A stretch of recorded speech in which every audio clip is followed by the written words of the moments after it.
Su sustancia está hecha de evocación, recuerdo, rememoración y de lo que toma del porvenir. Porque es una parte fundamental de nuestra identidad. Somos nuestra memoria. El programa de Lina que nos lleva de viva voz con los especialistas. Muy buenos días, esto es Radio INA. La Secretaría de Cultura y el Instituto Nacional de Antropología e Historia los invitan a acompañarnos en la emisión de la serie Somos Nuestra Memoria. En esta ocasión contamos con la presencia del arquitecto, doctor en arquitectura y doctorante en historia, Antonio Terán. Es investigador de la Dirección de Estudios Históricos del INA, amigo mío desde hace muchos años. Hemos trabajado alguna vez juntos. Hicimos hace años una exposición sobre tratados de arquitectura en el Museo Nacional de Historia.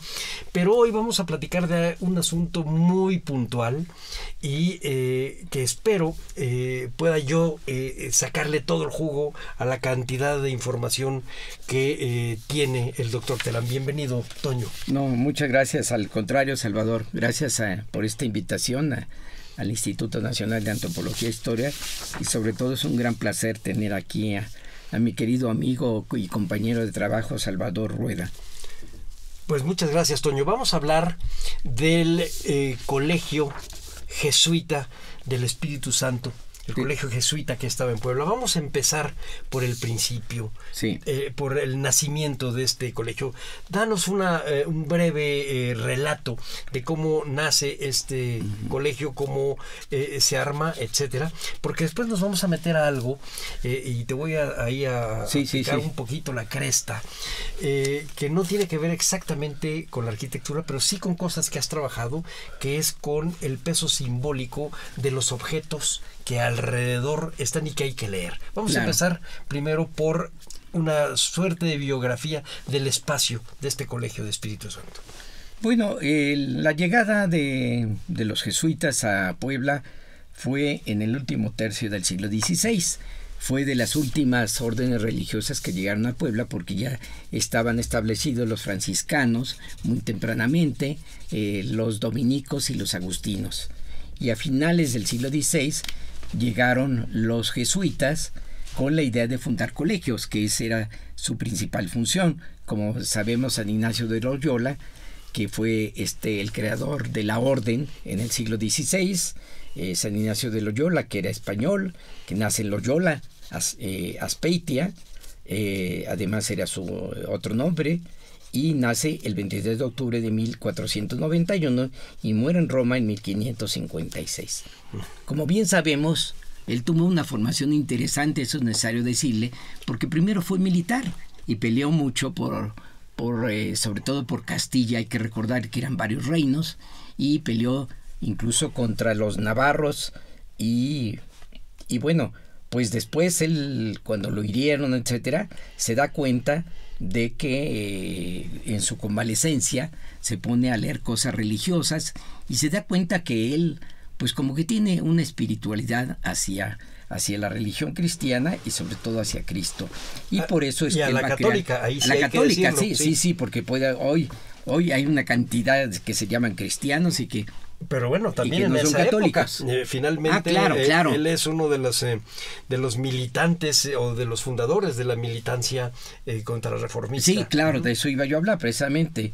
Y él va a hacer incluso un primer libro que se llama Ejercicios Espirituales en 1548, muy importante, y él va a ser además el primer general que, bueno, estuvo 15 años como fundador y luego como general de la compañía de Jesús. Bueno, él hizo una gran labor porque además era una persona con muchísima capacidad e inteligencia, de tal manera que pues tuvo compañeros como Francisco Javier, que también fue jesuita, y otros grandes jesuitas, y sobre todo que, como bien dices tú, él encabezó la Contrarreforma. Esta creación de esta nueva orden precisamente fue en aquella época donde estaba pasando el Concilio de Trento, que también había pasado, que duró 18 años y que Él no directamente participó, pero otros jesuitas sí participaron en el Concilio de Trento, donde hubo modificaciones totalmente importantísimas, sobre todo en este caso para el cambio de los templos, o sea, de la arquitectura. Es decir, que ya dice en el Concilio de Trento que ya los templos ya no se tienen que hacer ni circulares, ni de una sola nave, sino sobre todo que tienen que ser de planta de cruz latina. ¿Para qué? Porque es la forma de la cruz de Cristo y es donde está Cristo. Y eso lo van a retomar muchísimos arquitectos, y por eso se hace la gran iglesia del Jesús que está en Roma y que yo conozco muy bien, y que lo va a hacer ya como de Vignola, este gran tratadista de arquitectura, lo recordarás cuando lo montamos la exposición en el 91, y ahí lo va a hacer finalmente después, porque él primero pide en otra iglesia, pero después lo cambian, y ahora él lo he visto su sepultura en el Jesús, está en esta famosa iglesia que es muy representativa en Roma, y sobre todo porque él está Ignacio de Loyola. En fin, esta orden inmediatamente va a crecer muy rápidamente, porque estamos hablando que se crea en el siglo XVI, pero que tempranamente ya se viene a América, se viene por ejemplo a México. En México llega el 9 de septiembre de 1572, llega a San Juan de Ulúa, llega por Veracruz, y en la Ciudad de México pues llega a los siguientes meses, y pues luego van a querer fundar San Ildefonso, el que conocemos como San Ildefonso, ¿sí? El primer, uno de los grandes colegios, porque ellos van a ser, sobre todo, a diferencia, por ejemplo, de los dominicos, que son predicadores, ellos van a ser, sobre todo, hacia la enseñanza de la teología, de la filosofía, aún de la historia, de muchas de las disciplinas que hoy conocemos modernas. Ellos van a ser los grandes maestros que llevaron dentro de la historia de México. Sabemos de muchísimos que estudiaron ahí, y ellos se van en el último tercio del siglo XVI, se van para la ciudad de Puebla, que en la ciudad de Puebla había crecido, y que ya para finales del siglo XVI, como dicen los cronistas, en la Puebla de Los Ángeles ya era la segunda ciudad de la Nueva España, no solamente debido a su demografía, es decir, que mucha gente se fue a vivir allá, sino por todo lo que estaba produciendo, porque fue una ciudad que inmediatamente empezó a producir lo que no producían otras ciudades, que estaban divididas, recordarás, en la época colonial, en ciudades, villas y pueblos, ¿sí? Y de las muy tempranas que le van a dar el título de ciudad, que recuerdas que en 1531 se funda el 16 de abril, y hay otra refundación el 29 de septiembre, y por eso se llama de Los Ángeles, que yo siempre digo, debería de llamarse de los Arcángeles, porque es el día de los Arcángeles, de San Miguel, Rafael y Gabriel, de los cuatro arcángeles, y Uriel. Bueno, y entonces empieza a crecer inmediatamente, y bueno, eso les parece muy atractivo a los jesuitas de irse a Puebla, y por supuesto son muy bien recibidos, no solamente por la sociedad civil, sino por la sociedad eclesiástica, aunque al poco tiempo luego van a tener problemas con el clero secular, porque ese era clero regular. Los jesuitas son clero regular, de tal manera que inmediatamente les dan 4 solares, se los dan a una calle de la catedral para que se establezcan. Sin embargo, ellos lo rechazan. ¿Y por qué lo rechazan? Porque hay problemas con el clero secular, porque dicen que son gente que nada más los del clero regular se han enriquecido muy rápidamente, y entonces hay una fricción entre ellos. Y Toño, entonces, déjame nada más hacer un breve paréntesis, porque sí vamos a platicar de este conflicto entre los jesuitas y el clero. Que eso se va a recrudecer con Palafox. Exactamente, porque vamos a platicar de Palafox. Pero ahorita me encantaría que nos platicaras un poco de la arquitectura de este colegio. Ah, bueno, sí. Porque eso nos va a dar también un poco la idea de la fortaleza que tienen los jesuitas ahí. Claro, claro. Y que, bueno, no eran enemigos menores para Palafox. Vamos a empezar ahorita por el espacio que van ganando, claro, ellos para poder asentarse. Bueno, ellos como rechazan estos solares, entonces ¿qué es un solar? van Primero explícanos. El solar sería hoy un predio, lo que se llama un terreno. Un solar en el siglo XVI era de 50 varas por 50 varas. La vara castellana tiene 83.8, que sería casi 84 centímetros, por lo cuanto Por lo tanto, imagínate, cada solar tenía nada más y nada menos que, si es 50 varas, tenía 42 metros por 42 metros cada solar, y 4 solares era muchísimo, era la mitad de una manzana, y que en el caso de Puebla son de 8 manzanas, que es atípico. Todas las manzanas casi fueron de 8 manzanas, incluso la Ciudad de México. Puebla es atípico, son 8 manzanas porque son rectangulares, ¿sí? Entonces, pues ellos las compran a una persona privadamente, ellos tenían los recursos y deciden hacer su colegio del Espíritu Santo a una distancia también, pero hacia el oriente, pegada hacia el río San Francisco, pero a una calle de distancia de la Plaza Mayor y por supuesto de la sede episcopal, que es la Catedral de Puebla, que en aquella época precisamente se estaba construyendo, desde 1575 se estaba construyendo. Y entonces ellos empiezan a hacer su colegio. Tenemos referencias desde que el año 1585 ya se está construyendo el colegio, y este primer colegio, que no es el que hoy existe porque hubo transformaciones, este primer colegio es muy interesante porque unos arquitectos que conozco, y bueno, ahorita ya uno falleció y el otro está por fallecer, que son bolivianos, ellos encontraron en la Biblioteca Nacional de París los planos, que ahora yo también publico, de este primer colegio del Espíritu Santo, que está en los archivos de la Biblioteca Nacional de París, y que ya no corresponde porque yo lo he contrastado con un plano que se hace poco de 3 años después de la expulsión de los jesuitas, o sea, después de 1767, y ya no corresponde. Por lo tanto, yo he analizado ambos planos, ¿sí? Por ejemplo, este es el plano que se hace después de los jesuitas, que lo he encontrado en el Archivo General de la Nación y que no es conocido. Yo lo voy a dar a conocer, este plano, que es sumamente interesante, pero el plano anterior, que es este, que lo publicaron ellos en el homenaje a Francisco de la Maza y que está en la Biblioteca Nacional de París, pues ya los confronté y no corresponden. Es decir, que hubo transformaciones del colegio.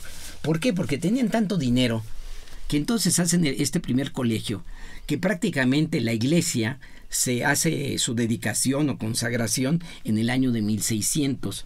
Para ello es importantísimo porque es la primera, según Efraín Castro, que seguramente lo conoces, sí, que también no, es de Lina, bueno, y que fue mi maestro.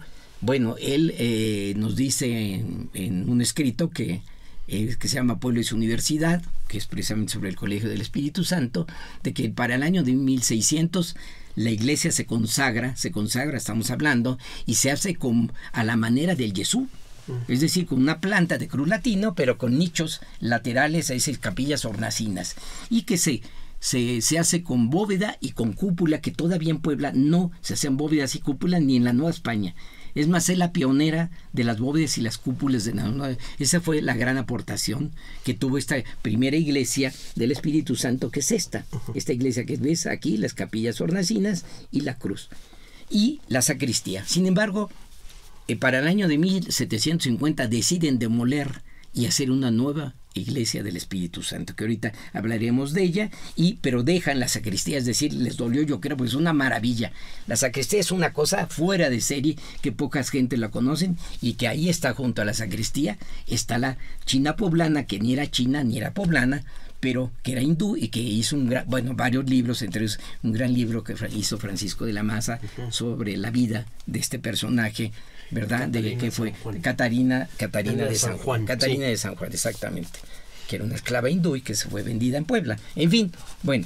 Pero lo interesante es que se hace este colegio para que se aprenda teología, para que se aprenda filosofía, para que se aprenda retórica, es decir, de un excelente nivel, de tal manera que muchos de los cronistas de aquella época dicen, bueno, es que este colegio es tan importante que rebasa a los colegios de la Ciudad de México. Es decir, que se aprende aquí lo que se podría aprender en los 5 colegios de la Ciudad de México, aquí se aprende en un solo colegio. ¿Por qué? Porque tenían muchísima demanda de alumnos y sobre todo porque tenían excelentes profesores jesuitas.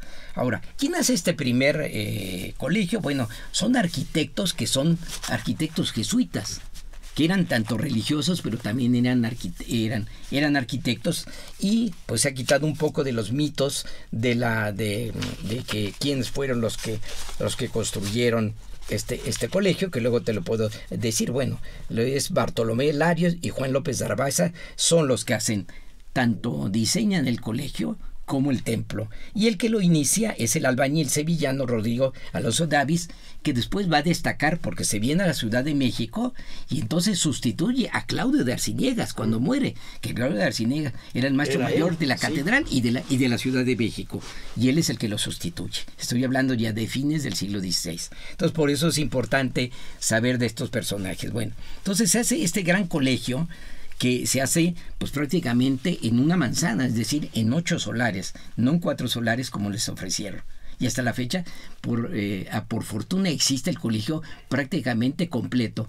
Ha tenido transformaciones en los siglos XVII, XVIII, y cuando viene la expulsión de los jesuitas en 1767, yo encuentro un documento posterior de 1770 aproximadamente, donde se está discutiendo qué hacer con este colegio, porque consideran que es una maravilla de colegio como arquitectura, entonces que no se tiene que modificar ni que transformar. Entonces deciden que la iglesia pase como debe ser al clero, porque lo reclama la diócesis, y que el colegio pase, digamos, a la educación, digamos al gobierno civil virreinal, y que se separe, pero que se siga ya enseñando otro tipo, por supuesto, de enseñanza, incluso de mujeres. Ya se permite que entren mujeres en el tercer patio de este gran colegio, que es una verdadera maravilla, porque mira, por ejemplo, esta es la portada que es del primer colegio, y sigue existiendo esta portada. La fachada ya es una fachada del siglo XIX.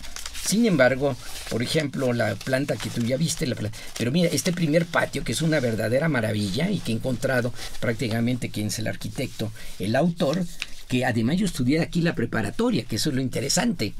La prepa yo la estudié aquí en este colegio porque era la preparatoria, y con una fuente que no corre, ya la fuente es del 18, esta es del 17 y este es del 18, barroca, extraordinaria, esto es manierista todavía, hacia el rumbo del barroco, con unos grandes, son 3 grandes patios, con unos grandes salones, que ahí estaban la mayoría de las carreras. Las escaleras, que son ya del siglo XVIII, bueno, tienen unas escaleras de un diseño verdaderamente extraordinario de arquitectura, porque ahí lo novedoso es los grandes arquitectos que trabajaron.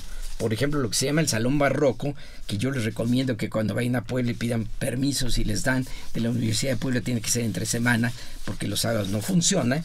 Bueno, esa capilla tiene unas yeserías extraordinarias, unos pasillos donde yo recorrí esos pasillos muchos años, porque además la hoy Facultad de Arquitectura también estaba en ese colegio. Por ejemplo, ahí estudié arquitectura. Mi primera carrera la hice ahí de arquitectura, y recuerdo todos estos pasillos. Estaban en tercer patio arriba, y abajo estaba ingeniería civil.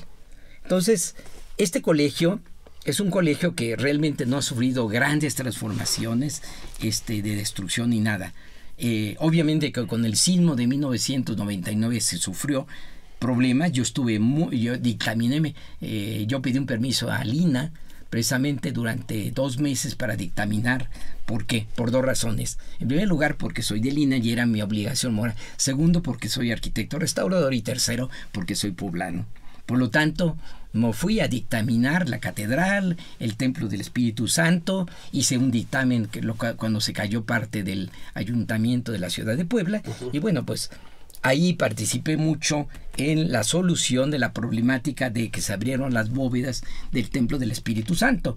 Pero ahí fue un problema de que se había excavado en el siglo XIX, se había excavado mucho los cimientos para, ya sabes, el negocio que siempre se hace para enterrar personas, y eso debilitó definitivamente los cimientos, y eso fue lo que abrió las bóvedas. Ahora se le colocaron unos contrafuertes de metal, y bueno, se hizo, yo creo que una muy buena intervención, porque ahora nos han abierto las bóvedas con el sismo del año pasado. lo cual es ventaja. El colegio tampoco sufrió, realmente está muy bien construido, aunque le metieron algunas cosas en las que no estoy muy de acuerdo, sobre todo unas cosas de metal en el patio, y realmente había fisuras y esto, pero no tenía mayor problema. O sea, el edificio realmente está muy bien construido, con materiales excelentes. Por ejemplo, el Templo del Espíritu Santo, que se consagra en 1767, o sea, dura aproximadamente 17 años su construcción. Lo hace José Miguel de Santa María, que es un arquitecto extraño porque era un arquitecto mestizo que generalmente no eran aceptados en los gremios de arquitectos. Sin embargo, él fue un personaje importante, fue maestro mayor de la ciudad. Lo contratan por su inteligencia los jesuitas y lo contratan para que les haga todas las haciendas que tenían en Tlaxcala, como el templo, como la hacienda de la compañía, que se llama de la compañía, en Nativitas, y otras más. Les hace haciendas también en el estado de Puebla. Es decir, ellos, la mayoría de los jesuitas en Puebla vivían de la producción de las grandes haciendas cerealeras del entorno de la región, ¿sí? Y entonces contratan a ese arquitecto, que incluso los de Lourdes y yo hicimos un libro que tuvo el Premio Nacional de Investigación Histórico-Biográfico sobre la vida y obra de José Miguel de Santa María, porque después encontramos que todos los Santa Marías que habían venido del puerto de Santa María de España en el siglo XVII se asentaron en Puebla, excepto uno en México, y todos se hicieron famosísimos, todos estos arquitectos, pero él destacó ante todos. Fíjate, hizo, por ejemplo, por eso es importante este personaje, José Miguel de Santa María. El único coliseo de comedias que se llama Teatro Principal, que es el único que existe en América, y que ahora se llama Teatro Principal. En realidad no es un teatro, es un coliseo de comedias, como existieron primero los corrales de comedias, de los cuales hay un en Tecali, Puebla, que yo pude rescatar y que ahora es el único que queda también en América, en Tecali, Puebla. Bueno, pero volviendo a este personaje, este gran arquitecto, va a hacer una gran arquitectura en el siglo XVIII y va a construir el nuevo templo, ampliándolo y sobre todo ganándolo a la calle, porque fue un pleito con el ayuntamiento que no lo dejaban que colocaran las torres y el pórtico, pero ellos, como tenían derecho a ello, porque en el frente de la calle tenían el cementerio, ahí es donde se enterraba en la primera iglesia, por lo tanto ellos pelean de que ellos tienen los derechos y ganan definitivamente al ayuntamiento. Luego el problema en el siglo XVI es que como llegaron tarde, pues ya no les tocó plaza, que en todos los conventos prácticamente todos tenían un gran plaza, un gran atrio, pero ya no les toca a ellos. Pero ellos presionan al alcalde para que a un tal Barranco le compre las casas de enfrente y se haga esa plazuela que se llamó de Plazuela del Espíritu Santo y que hoy se llama Plaza de la Solidaridad desde el movimiento del 68. ¿Sí? Se llama plaza y de la cual yo recuerdo bien porque desde la prepa y toda la carrera pues era el lugar de reunión, ¿verdad? Y que ahora se llama y que está enfrente.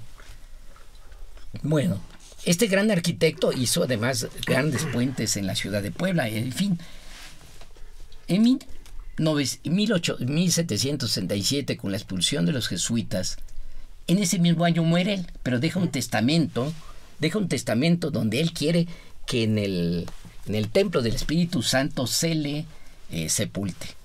Cuando vino el signo de 1999, me llevé a muchos amigos de antropólogos físicos de aquí de México a Puebla con esta problemática. Hicimos excavaciones para ver si encontrábamos el cuerpo del arquitecto. Pero fue imposible porque estaba todo revuelto, habían miles de cuerpos, ¿verdad? En todos diseminados, porque se tuvo que hacer calas en todo para ver la cimentación y no lo pudimos encontrar. Además no teníamos una referencia de ADN, no había alguno que hubiera heredado y que se pudiera ello.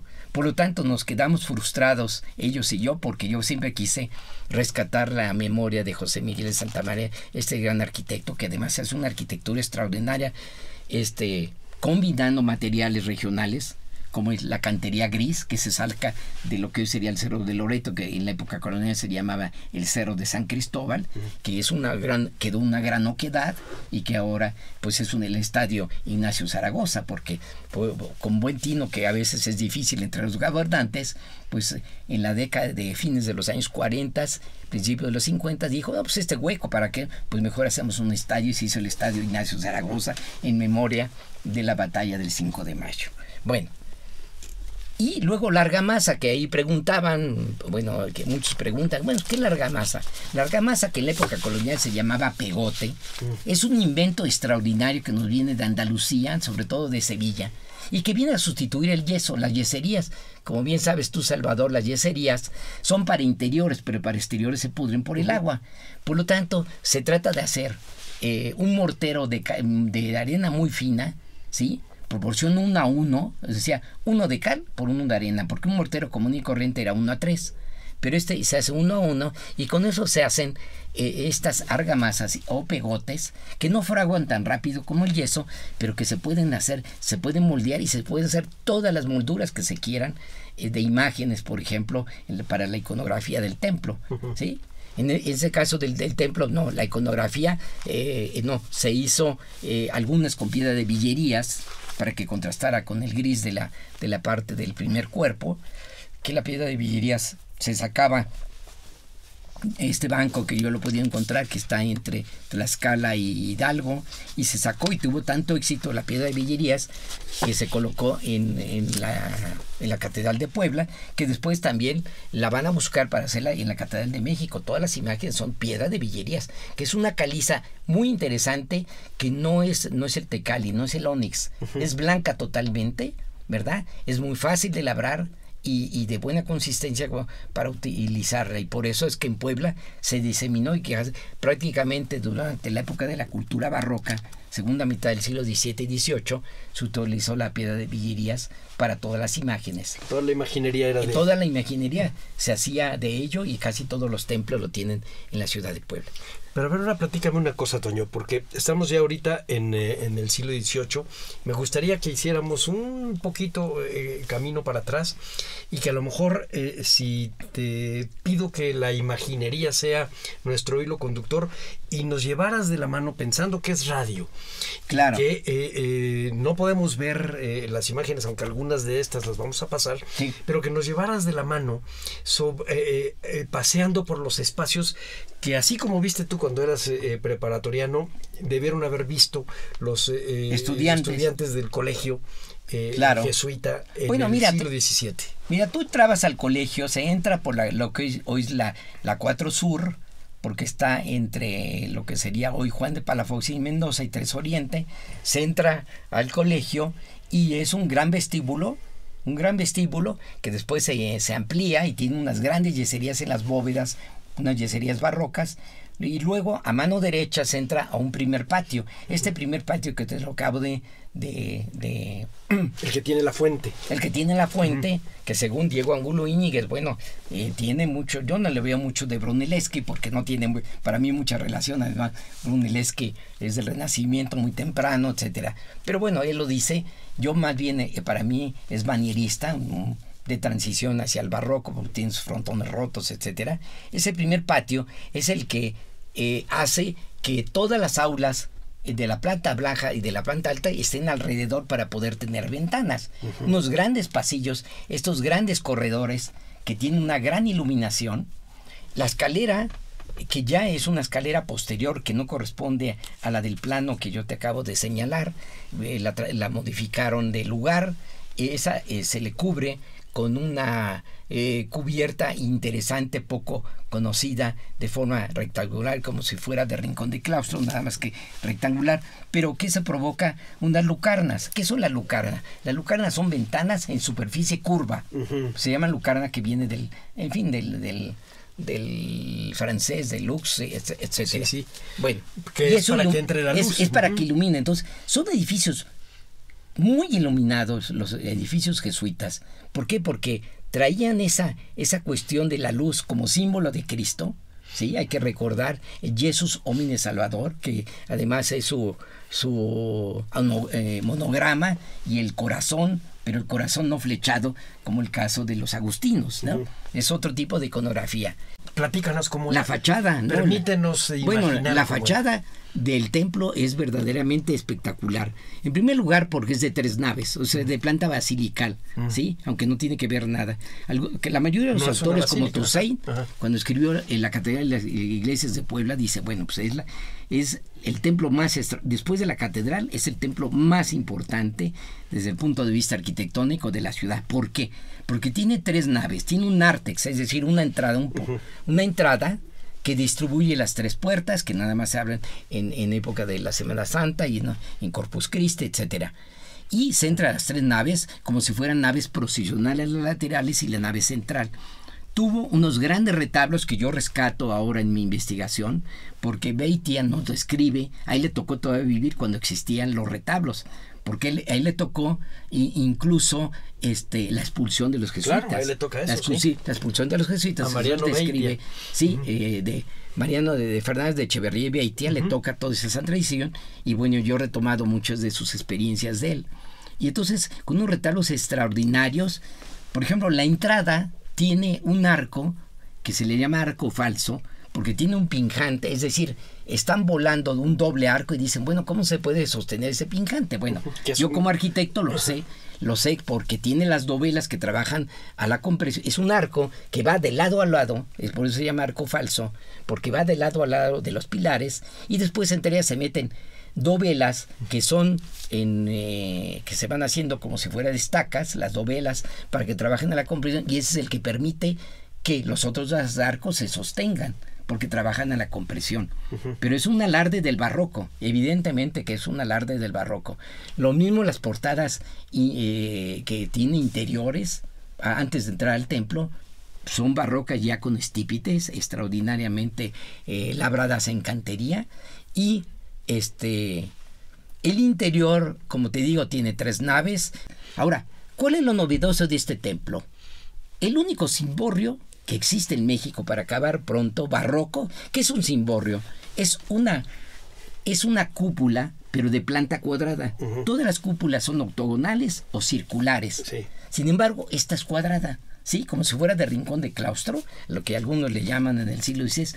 Pero esta es muy novedosa porque tiene arcos botareles en las esquinas para los grandes esfuerzos que tiene este cimborrio, porque es gigantesco. Y luego una linternilla barroca verdaderamente extraordinaria, que aquí te podía mostrar. Bueno, luego veríamos algunas de las fotografías que he traído por si las quieren tomar. Sí, se tomarán. Sí. Bueno, después llegamos a la sacristía. La sacristía es la sacristía original, la primera sacristía, que en el siglo ya XVII se le colocan retablos con columnas salomónicas, etcétera. Pero además, lo más interesante es esta pintura que hace ¿quién? Nada más José Rodríguez Carnero. Hace el triunfo de la fe, el triunfo de la Eucaristía, o sea, el triunfo de la Contrarreforma, y lo va dirigiendo Ignacio de Loyola. Es un poco lo que hizo Rubens, porque esto está obviamente que viene de los grabados de Rubens. No sé si recuerde la pintura que está también similar, que no sabe el autor, que está en el Museo Nacional del Virreinato, pero quien va dirigiendo ello en el timón, y eso es Cristo, es San Pedro, etcétera, etcétera, y todos, y abajo van los de la Reforma, que con cuernos y todo, que son Lutero, Calvino, etcétera. Quisieron hacer algo similar José Rodríguez Carnero. ¿Quién es José Rodríguez Carnero? Un gran pintor de la Ciudad de México, pero que lo contratan en Puebla para hacer las pinturas de la Capilla del Rosario Santo Domingo, la obra magna del barroco en México.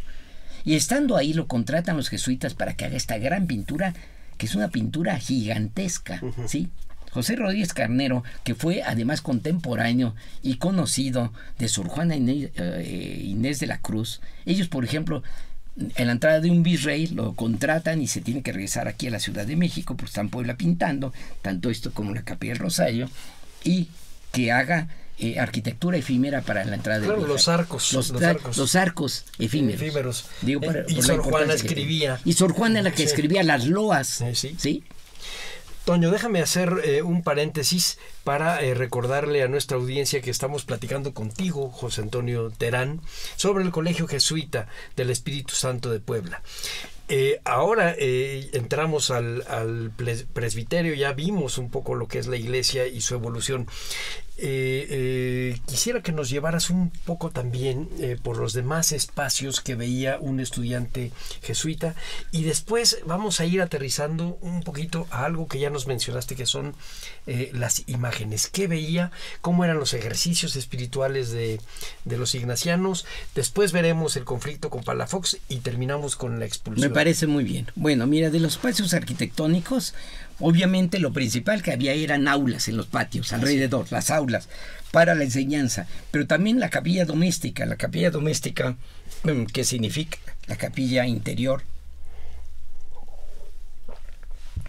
Para ellos mismos se oficiaban ahí las misas interiormente, que no era hacia el público, ¿sí? Era exclusivamente tanto para los jesuitas, para los novicios, como y para los ellos, estudiantes. sí. Es lo que hoy se llama el salón barroco de la universidad. ¿Por qué? Simplemente porque tiene las yeserías barrocas, que es un extraordinario espacio arquitectónico, único también, verdaderamente, que yo he tenido la fortuna de regresar años después y poder dar conferencias sobre el barroco precisamente en esta aula magna, porque además yo me gradué, pero en el Paraninfo de la universidad, que es otro espacio arquitectónico extraordinario. ¿Qué era el Paraninfo? Donde precisamente ahí se podían ya graduar los estudiantes en el Paraninfo. El mobiliario que ahora tiene es un mobiliario que se llevó del Colegio de San Pantaleón. Se llevó este mobiliario y se montó ahí, no pertenece ahí. El Colegio de San Pantaleón era de los colegios palafoxianos. Por X razón se llevó ahí. Por paradojas. Exactamente, sí, porque llevarse ahí era como una contradicción, sí, ¿verdad? Sobre todo pues siendo. Pero bueno, estamos ya hablando de que cuando se llevó prácticamente ya fue a fines del siglo XIX, a principios del siglo XX. Cuando ya, y permíteme decirlo, y tiene que ver con lo que nos platicabas de este sacerdote que hace estas malas pinturas, cuando ya no tienen el conocimiento simbólico de las cosas, sino que en realidad lo acumulan todo como si fuera lo mismo, y entonces lo mismo te da que fuera palafoxiano que jesuita, y entonces se pierde esta historia, se pierden las filiaciones, se pierde el significado y la lectura, que eso es lo que ahora has estado recuperando. Claro, recuperando la lectura del antiguo colegio. Es lo que estoy recuperando, precisamente. Bien dices, porque ellos regresan en 1819, les permiten volver a Puebla, sí, los jesuitas, y es cuando precisamente se hacen después, bueno, unas aberraciones de pinturas, etcétera, pero bueno, eso es reversible, en un momento dado se pueden quitar. Todavía están ahí las pinturas y unas esculturas que también se colocaron ahí en el retablo de los apóstoles, etcétera, pero bueno, esa es otra cosa. Pero volviendo al tema que te interesa, las grandes aulas, pues por eso es que este colegio, cuando se viene la expulsión de los jesuitas en 1767, y que pocos universitarios a veces, ¿por qué le llaman Colegio Carolino? Se llama Colegio Carolino porque entonces se dedica a Carlos III, el que expulsa a los jesuitas, y en honor se le dedica, y hasta la fecha se le llama como Colegio Carolino. Ha pasado como colegio del Estado, etcétera, etcétera. La autonomía universitaria la tuvo hasta 1956, cosa que la UNAM fue en 29, ¿no? Entonces, tiene toda una carga histórica. Muchas de las aulas, por ejemplo, bueno, qué bueno que me tocas este punto de los espacios arquitectónicos, porque las grandes bibliotecas que tenían, como hoy, la gran biblioteca es la Biblioteca La Fragua, sí, que ha compilado de los jesuitas de Puebla. Ahí está, tiene un acervo extraordinario donde yo he trabajado años ahí, los tratados de arquitectura. Ahí he encontrado originales de Vitruvius, incluso Vitruvius en latín.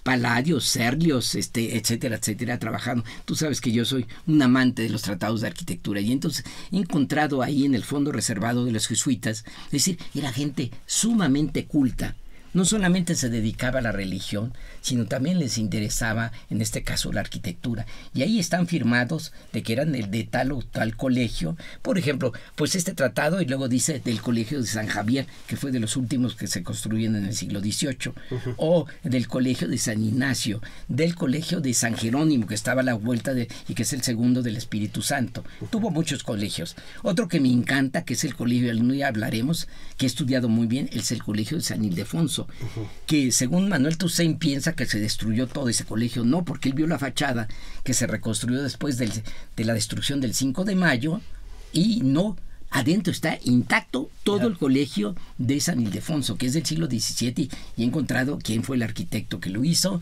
quiénes fueron los canteros, etcétera, etcétera. Pero ese es otro tema. Pero no, digamos que podría ser el mismo. Dime la diferencia entre uno y otro. Era exclusivamente, bueno, arquitectónicamente, claro, hay diferencia porque son de otra época. Por ejemplo, ya es un edificio manierista. ¿Y en uso? En sus pobladores, en sus habitantes. Era la enseñanza distinta, había distintas clases. Si en uno se estudiaba teología, en el otro no se estudiaba teología. En el otro se estudiaba, por ejemplo, filosofía. O se estudiaba retórica, que eso era sumamente importante. Entonces tenía divididos sus colegios y por categorías, es decir, de unos colegios pasaban a otros colegios. Primero todos casi ingresaban al colegio del Espíritu Santo. Y después, para llegar a grados mayores, sí, porque se llegaba a grado de bachiller, por ejemplo, y después de bachiller se llegaba a licenciado, ¿sí? Por ejemplo, en teología o en filosofía, etcétera, etcétera, ya tenía que pasar a otro colegio. Y de ahí, así es como estaba dividido los diferentes colegios, que son muchos los de Puebla. Son, ahorita no te puedo decir, pero simplemente puedo recordar: San Jerónimo, San Ignacio, San Ildefonso, San Javier, y el que fue del gobierno del estado, que ahorita se me va el nombre, creo que es San Ignacio, que hubo un tiempo que estuvo ahí el gobierno del estado en este colegio. Mira, por fortuna, casi todos los colegios, con excepción de San Javier, que se hizo la penitenciaría ahí y que se destruyó tremendamente con la guerra de 1840, con la invasión norteamericana, se destruyó tremendamente, y después fue la fortificación Iturbide, que de eso escrito en la revista Historias sobre las fortificaciones de Puebla, cuando el sitio de Puebla de 1863, ahí colegio de San Javier, pues nada más queda prácticamente la nave de la iglesia, y todo lo que era el colegio se convirtió en una penitenciaria, y ahora pues es para una cuestión de carácter cultural que lo ha hecho el gobierno del estado, ¿no? Pero vaya, tienen toda una historia, y fue el último prácticamente colegio que se hizo, el colegio de San Javier. Y entonces, distinto tipo de estudiantes. Exactamente, distintos tipos de estudiantes iban a los distintos, o sea, no se enseñaba lo mismo, pero la base era el Espíritu Santo. Sí.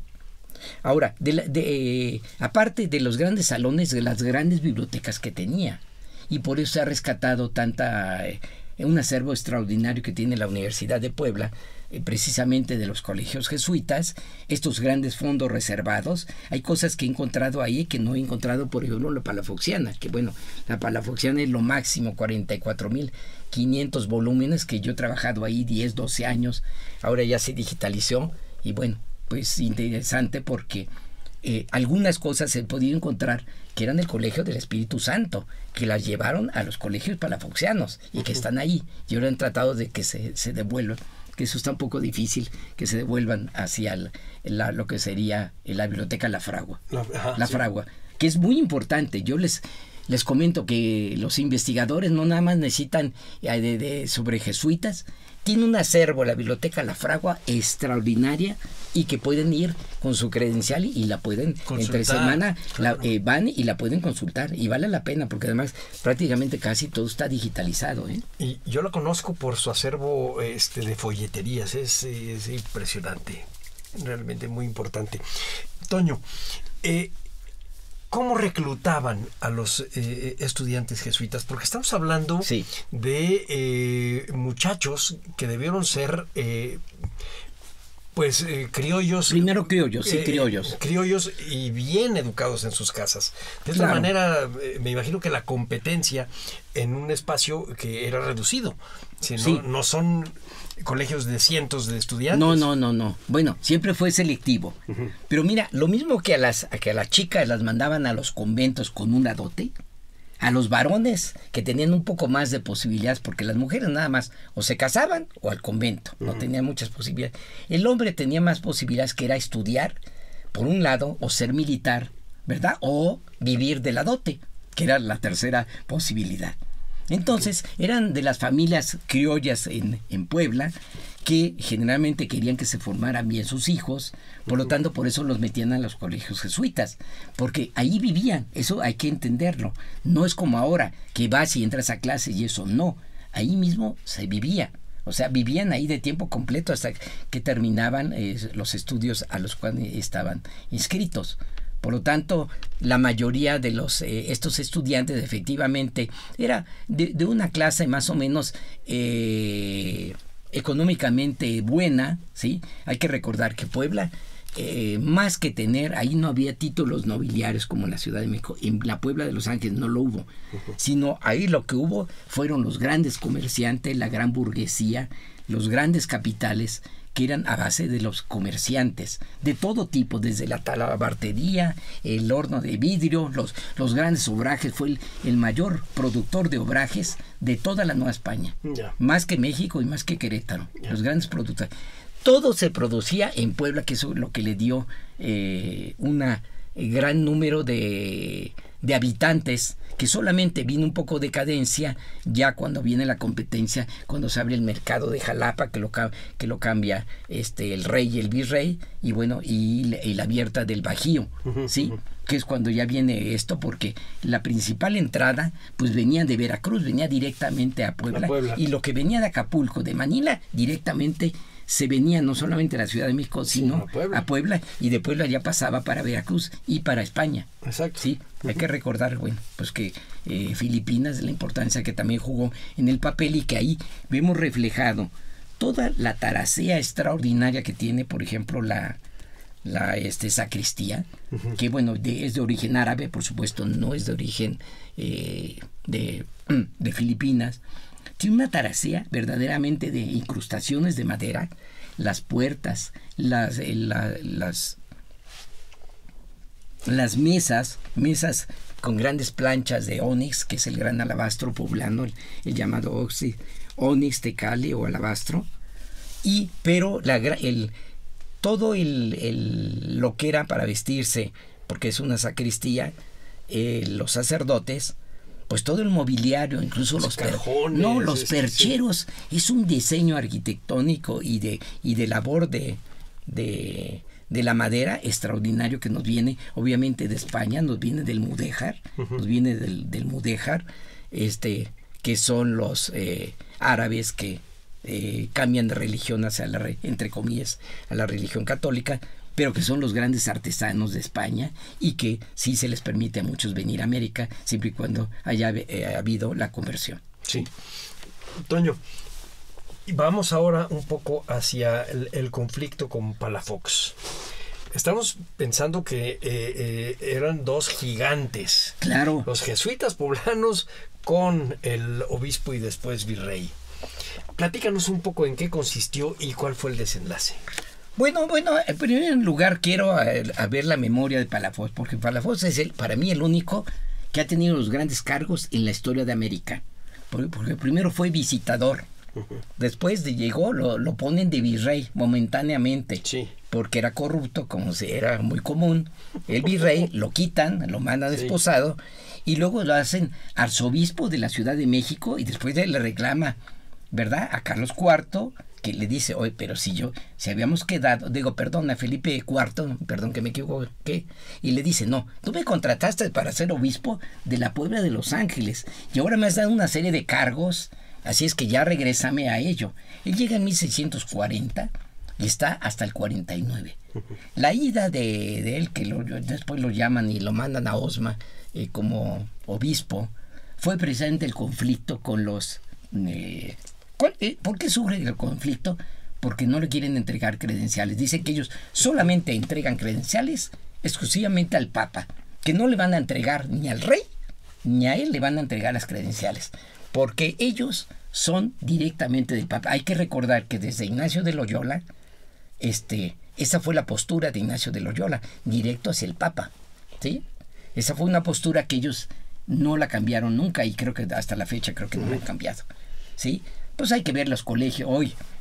Universidad Iberoamericana, en Puebla sigue existiendo el Instituto Oriente, que es muy bueno para enseñanza de la primaria, secundaria y preparatoria. El Instituto Oriente es muy famoso por el tipo de enseñanza que se da, que es de los jesuitas, ¿sí?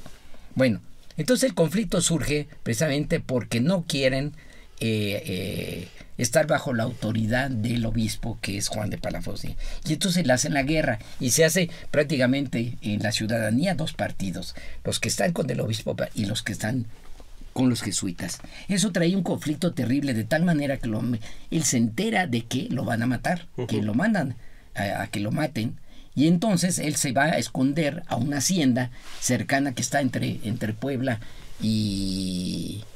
Bueno, es en el estado de Puebla, pero ya colindante con Tlaxcala, y ahí se va unos meses a esconderse mientras se bajan un poquito los ánimos y que pues porque sí le avisan de que está en peligro de su vida, ¿sí? Y entonces se queja con el rey, se queja de esto, y él está en plenas obras, porque hay que recordar que no solamente le encarga que termine la Catedral de Puebla, que todo lo que no se hizo durante años lo hace él, sino que yo he podido escribir mucho sobre la obra de Palafox en términos de la arquitectura, de todos los templos que él hace en no solamente la ciudad de Puebla, sino en todo el estado de Puebla, en el obispado. Una cantidad. Fue un gran promotor de la arquitectura, de la pintura, de la escultura. Voy a decir un documento que es muy importante, que está este documento en la biblioteca palafoxiana, si no mal recuerdo. Él dice, existe porque además él fue, como Motolinía y otros grandes del siglo XVI, defensor de los indios. Y él dice, tenemos un indio que trabaja en nuestra catedral, porque él le llamaba a la Catedral de Puebla su Raquel, ¿sí? Un nombre bíblico del Antiguo Testamento. Entonces dice, de nuestra Raquel trabaja un indio que es más inteligente que nosotros, o sea, que los españoles, él dice, que le dicen el 7 oficios, porque los 7 oficios los hace extraordinarios, dice, y empieza a decir, es carpintero, es herrero, es albañil, es arquitecto, todos, dice, y los hace con gran capacidad. O sea, él era un gran defensor de los indios, y estamos hablando de casi mediados del siglo XVII, porque él está de 1640 al 49. Y además, un hombre con una energía impresionante, porque... Y todo lo que escribió. Por lo que escribió, lo que peleó. Sí. Hizo montones. Para él fue hoy se dice defensor de los derechos humanos. Él fue defensor de los derechos humanos del pueblo, de los indios, de los mestizos, ¿sí? Él fue un gran defensor de ello. Y conste que hay que recordar que él, su nacimiento no fue, ¿cómo se llama? Es decir, ¿cómo se podría decir hoy? Bueno, sí, su nacimiento fue por una cosa que tuvo un noble con otra persona, etcétera, etcétera, y lo viene a reconocer su padre. Sí, no, fue ilegítimo. Ilegítimo, digamos, tiempo después, y bueno, él siempre tuvo como ese trauma de que él ya cuando era más o menos jovencito, lo reconoce y lo mete a que estudie en el seminario. Pero era un tipo de una inteligencia verdaderamente extraordinaria. Cuando uno lee sus cartas y eso, bueno, verdaderamente era un hombre que dominaba la teología, que dominaba la filosofía, o sea, dominaba prácticamente la astronomía, dominaba muchas de las ciencias, sabía de arquitectura, porque encontré un documento interesante cuando están haciendo la cúpula, que lo hace Ferrer, que era su pariente de él y que lo lleva, que era pintor, arquitecto y escultor, ¿verdad? Que lo lleva con todo su séquito, lo lleva a Puebla. Pues entonces él está presente con una discusión de que hay un problema de que no pueden colocar en el crucero la cúpula, que es la primera cúpula realmente barroca en México. Así como la otra fue la primera cúpula que no tiene tambor, la que ya se destruyó, que fue la que se demolió, pero queda la cúpula de la sacristía, que también es de esa época. Bueno, esta cúpula, pues es la primera cúpula prácticamente barroca, porque se hace con tambor, se hace octogonal, que es muy del barroco, la forma octogonal, y él está discutiendo con los arquitectos, con García Ferrer y con los demás, ahí tengo la lista de Juan, y pasan meses de cómo solucionar el problema de la cúpula, si se va a hacer algunos piensan que de tesontle, como en la Ciudad de México, otros piensan que debe ser de piedra pómex, otros tienen que ser de ¿cómo se llama?, de ladrillo, y final. Es una discusión que tengo un documento de 8 o 9 páginas que encontré en un archivo extraordinario, que ahora la voy a transcribir esa discusión. Pero su participación de él, no cabe duda que él sabía, es decir, me atrevo a decir que él cuando menos había hojeado los tratados de arquitectura, evidentemente, ¿sí? Una gente sumamente inteligente, y que fue una lástima que se haya ido, y hasta la fecha, como tú sabes, han opuesto los jesuitas a su canonización. Sí, bueno. Sí, esa es otra historia. Esa es otra historia. Ya del siglo XXI. Ya del siglo XXI. Toño, vamos a redondear un poco. Me llama mucho la atención y me gusta pensar que entre el colegio jesuita, que después pasa a manos de los seculares, y después en el siglo XIX está entre ser un cuartel y luego otra vez a los seculares, y como lo que sucede con los edificios eclesiásticos. Ahí nunca se hizo cuartel el colegio, por fortuna.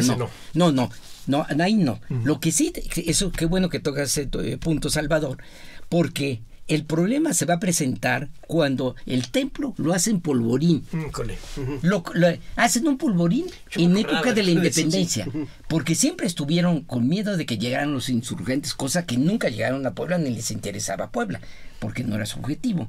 Sin embargo, lo hacen polvorín. Entonces la ciudadanía dicen que eso es una aberración, porque el día que haya una explosión, eso va a volar. Entonces encontré los documentos donde se dice, y entonces deciden, es por lo que se hace el llamado Fuerte de Loreto, que inicialmente no era un fuerte, era un polvorín, y se llama Loreto porque ya existía desde el siglo XVII la capilla de Loreto, de la Virgen de Loreto, que estaba en el cerro. Y entonces se hace alrededor para que los proteja, se hace el polvorín. Realmente encontré incluso ya los planos.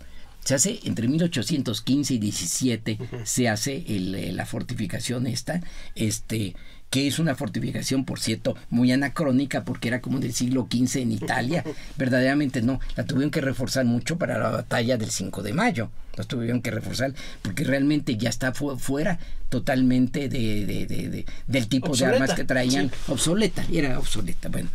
Entonces, pero es interesante saber ello, porque entonces deciden sacar del templo del Espíritu Santo toda la pólvora, ¿sí? Y llevarla al polvorín. Y por eso es que se hace el famoso Fuerte de Loreto, pero que fue un buen tino, porque si no cualquiera hubiera explotado y no hubiéramos conocido el templo del Espíritu Santo. No, el colegio siempre funcionó como colegio. En el siglo XIX se le nombra Colegio del Estado, ¿sí? Y nada más. Y después Universidad Autónoma primero de Puebla, después Benemérita, la Autónoma en el año 56, después Benemérita en los años 80 se le hace, etcétera, etcétera. Pero siempre ha funcionado. Esta sí no tuvo los problemas de cárcel, del ejército, no, como otros conventos. Esta sí no tuvo ese problema, por fortuna. ¿Sí? Y sin embargo, tú has tenido que estudiar cómo ir recuperando el perfil barroco y quizá el anterior. Claro, la parte manierista, sí, porque es manierista y es barroco.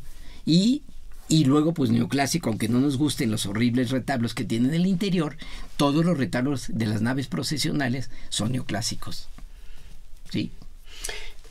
Digamos que si pensaras de aquí a 20 años, ¿cómo estarías viendo este colegio? ¿Tú crees que se pudieran recuperar algunas cosas en base a tu investigación?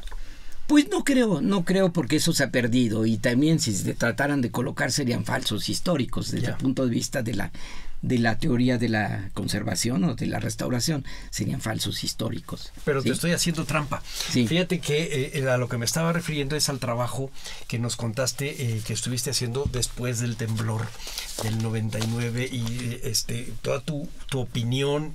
Bueno, fue mi opinión porque incluso mis mejores estudiantes de la maestría de la Universidad Popular Autónoma del Estado de Puebla, que en esa época era la mejor maestría del país, pues yo recomendé a 3 alumnos que los contrataran, que trabajaran ahí.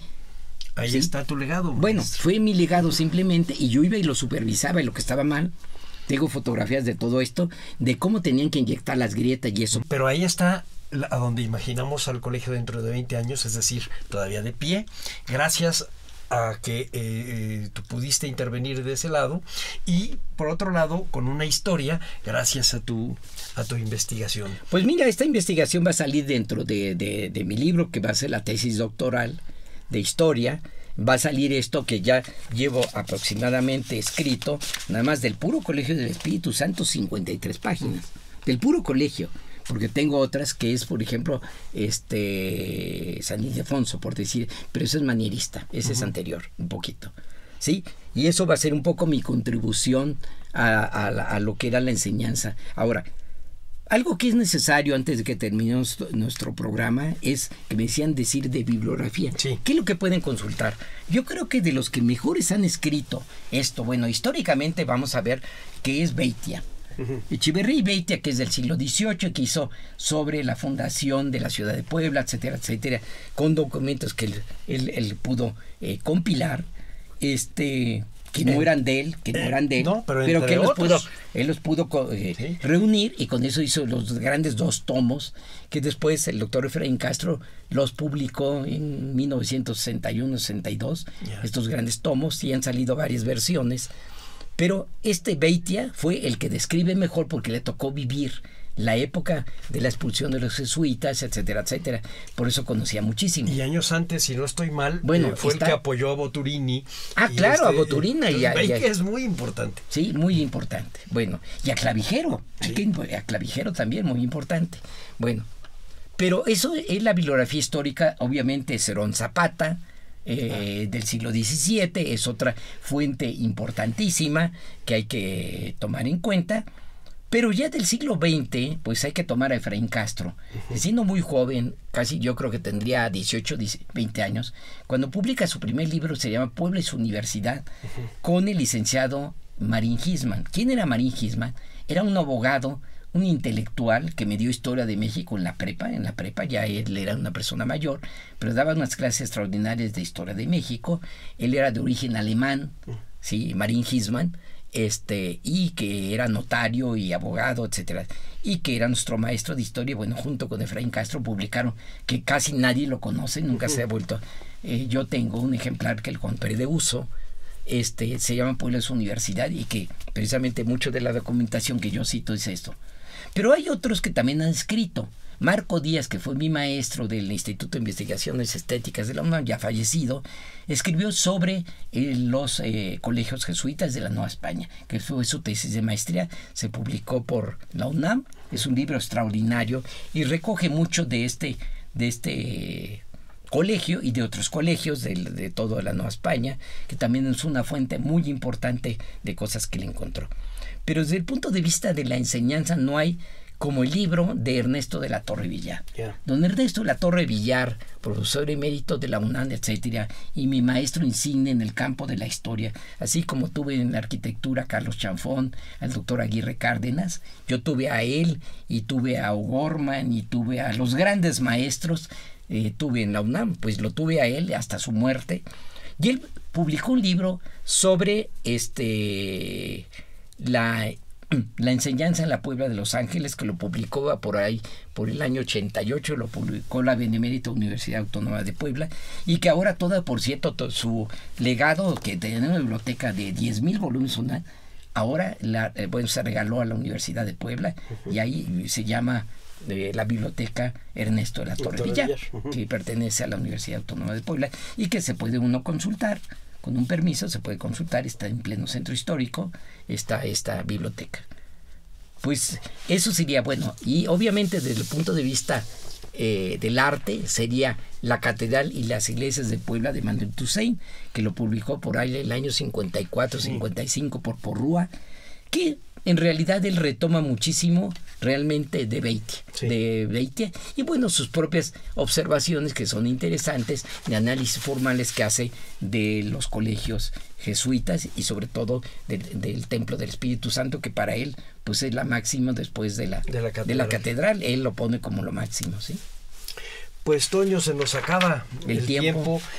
No me queda más que agradecerte a nombre de Radio INA y a nombre de nuestros escuchas por esta plática tan sabrosa en torno a este espacio de los jesuitas y cómo fuimos caminando por las ramas de la historia de los jesuitas, de la arquitectura poblana, de Palafox, etcétera.